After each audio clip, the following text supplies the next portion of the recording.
People, stay dandy, baby. Let's get one thing straight.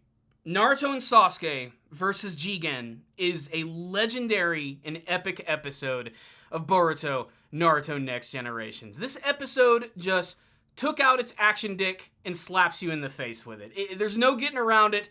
This episode right here was balls to the wall. Awesome. So let's go ahead and gush a little bit about it. But before we do that, if you guys are liking my content, my video reviews, maybe think about subscribing to the channel. If you're liking my videos, hit that like button. Do that whole YouTube algorithm thing. It helps out my videos tremendously. And if you want to go that little extra mile, maybe think about joining my Patreon page. Remember, first-time donators, I'll review an anime series of your choice. In fact, I have a big Patreon review which is going to be coming up in the next week, so make sure and stay tuned for that. But let's go ahead and jump into this episode right here. Naruto, Sasuke versus Jigen in another dimension where things just go off the friggin' rails. This is definitely one of the best action episodes of the entire Boruto anime, maybe even of the entire Naruto franchise. I wouldn't say it's my favorite action episode, but man, it had some tremendously well done moments. What really made this episode was the fact that Naruto and Sasuke and Jigen are in this other dimension. They don't have to worry about protecting anyone or destroying any cities or ninja monuments. They can just go all out using their powers in ways that we've never seen before, and even getting to see some of our favorite techniques returning to the franchise. It also gives us an excuse to finally see Jigen in action,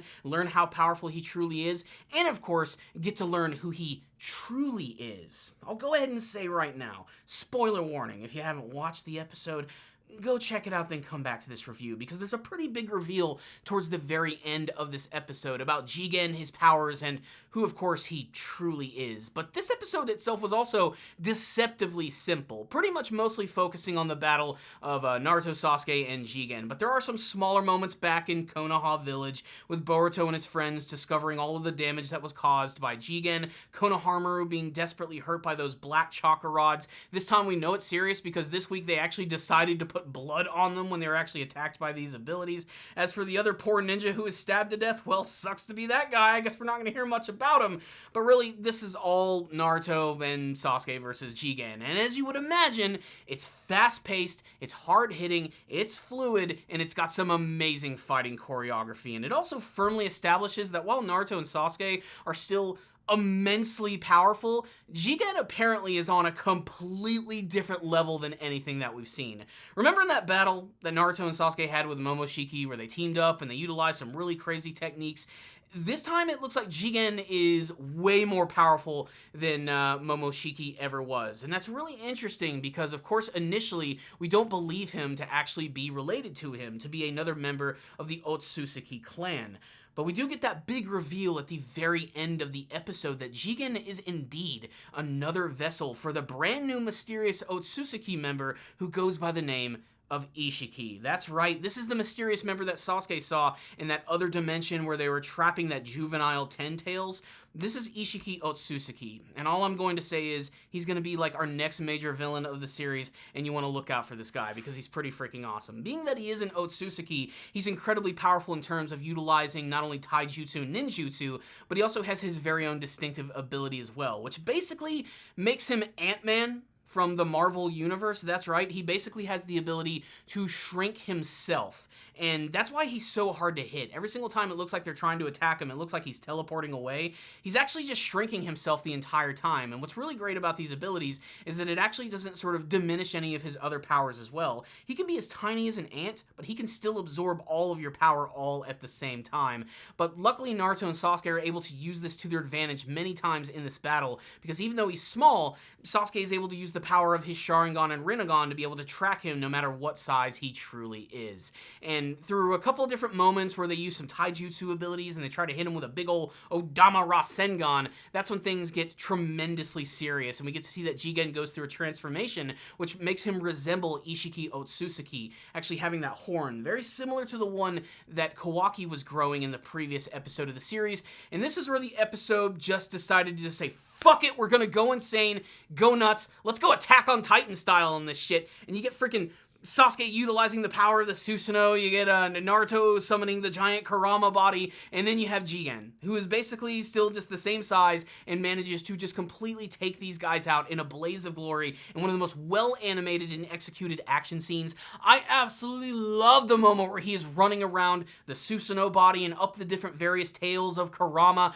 The scene where he's able to basically take down Sasuke firmly establishes how strong he is, because we know Sasuke in his Susanoo is incredibly powerful in terms of its offenses and defenses, but for Jigen to so casually just come down and kick the shit out of him, knocking him out of the Susanoo, speaks volumes for how tremendously crazy this freaking dude is. It is nuts. He's even able to take down Kurama by basically just taking all these giant black chakra rods and just sort of like jamming him into all of his various tails to take them all out. Hell, even when Naruto creates all of these clones, like thousands of them all over the battlefield, not only can he single-handedly use his taijutsu to knock them all out, but he can simply just summon these black chakra rods from the ground, which just end up shish kebabbing Sasuke and Naruto. By the end of the episode, they are completely impaled on all of these multiple like black chakra rods, and that's when they have to make the tough decision. Do they both escape? Do one of them escape? Do they both die at the same time? Naruto makes the ultimate decision that Sasuke is going to be instrumental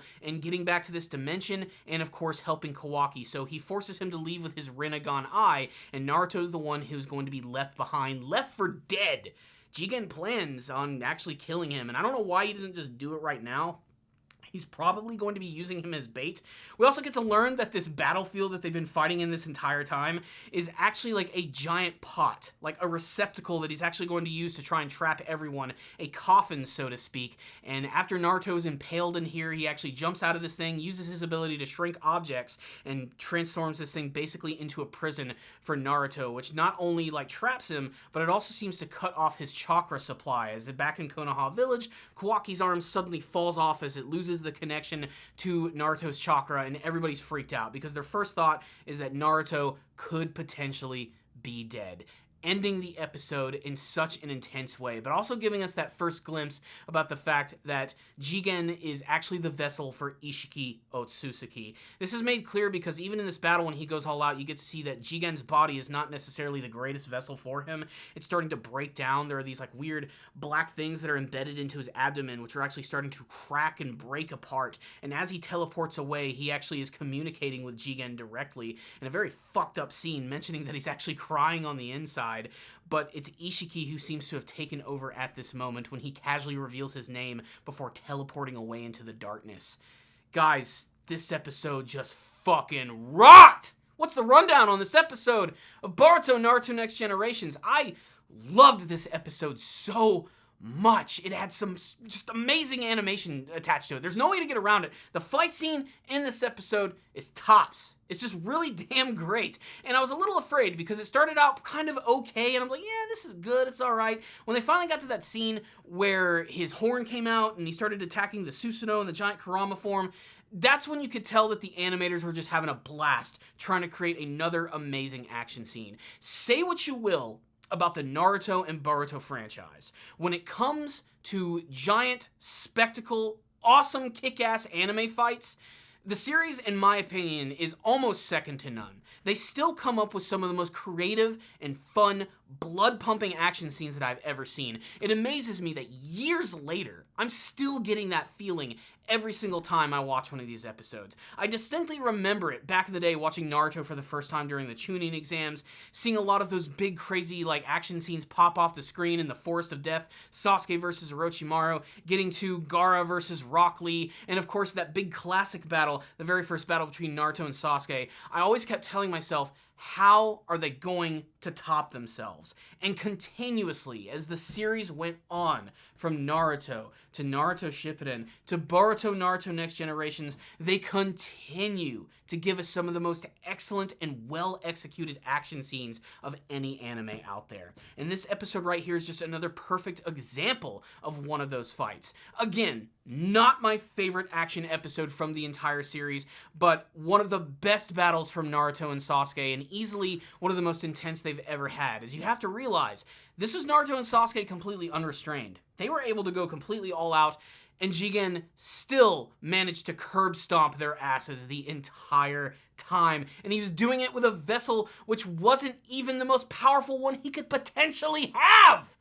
Guys, this episode must be seen by all Naruto fans. Even if you're not even a big fan of the Boruto anime series, just go watch the action scene of this episode just for the entertainment value alone. It's pretty freaking incredible the entire time.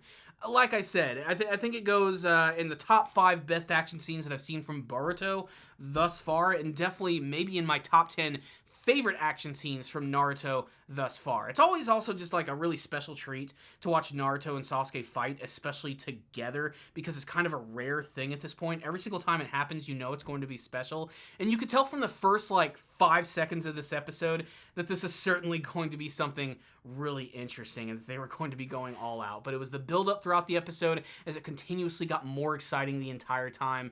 I loved it. I loved the look of it. I always love watching Sasuke Susanoo team up with Naruto when he's in that giant Kurama form, and yet we still got everything else that people love about the action in Naruto, which is the amazing fighting choreography, the super speed, the impact, the executed music, which just makes every scene all the more important. And Jigen, most importantly, finally displayed that he's a real threat. Kara has officially become something that is something you need to really worry about. They established how crazy they really are in this episode, and as far as I'm concerned, the Kara have just become top-tier villains in the Naruto franchise. It's really great. I even love the one small moment where Kashin Koji learns about the true identity of Jigen in this episode, and you can definitely tell he's very excited all about that. He might not be as powerful, but he clearly has his very own plans here, so they managed to add a little bit of mystery and intrigue to this episode, as well as some drama in the moments between Kawaki and Boruto and all of their friends when they realize that Naruto is gone, and you can just feel the tension between all of these characters. This was really just kind of a perfect episode of the series. I loved it. I could gush about it all day long, but I gotta put a score on this bad boy. I'm giving this one a 5 out of 5. You need to check out the episode. If you did, tell me what you thought about it in the comment section below, what you're hoping to see from the future of Boruto, Naruto, Next Generations. Talk about this episode, your favorite moments, all that good stuff. Thank you guys so much for watching this review. I'll see you all next time, and as always, stay dandy, baby.